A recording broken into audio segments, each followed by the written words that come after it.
I think that we pay homage to the original series, and I think it's full of all the sort of wonderful cliches and stereotypes you want to see when you see a 60s spy film, but it's got a fabulous twist because Guy Ritchie is such a unique filmmaker and he's got such a wicked sense of humor. It's the way he's cut it, music, the edit, the kind of fast scenes mixed up with a very much of an ease to it too. Funnily enough, in the spy genre, the women are often sort of sidekicks in a way. They don't often drive the plot as much as you would want them to, and it's rare that the villain is a woman as well.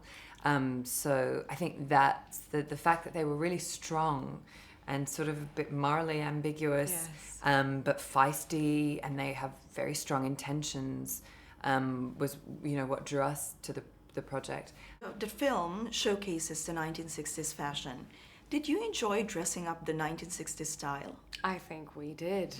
We had an amazing costume designer, Joanna, who came in with some incredible mood boards when we started this film. And I think, she really kind of took on the idea of bringing out the different kind of fashions that were included in the 60s eras, and they kind of transferred to our very quite different characters. And we were, you have more of a statuesque kind of Cleopatra-inspired role, and mine is a bit more mods. And it's also a great way for any actor to kind of have a direct tool to just jump straight into a character each day, and you can just move and feel different being in those costumes.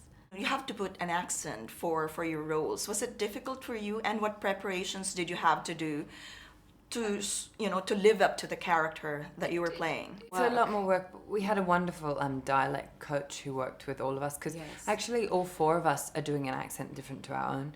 But I think also that kind of enhanced the Guy Ritchie's style is very much to bring very distinct characters in his films, that have very different voices to each other. Yeah, and that brings also the kind of distinct, very humor that appears between those characters.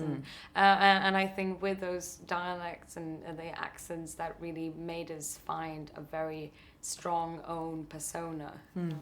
What is your favorite scene in the movie? I really enjoy this scene where I get to just get loose, and my characters get a bit drunk and dances around and fights this very strong, tall man that is played by Armie Hammer, and I nail him down to the floor. I really enjoyed that.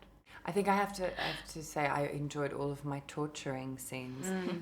I think Me too. To be a villain, but then also have a dungeon where you can perform your evil deeds is kind of great. She even had a second one where she was so good, and I really, really hope that's going to make the extra material on the DVD. Yeah, that would be nice. Even more dungeon evilness. More dungeon deeds, yeah.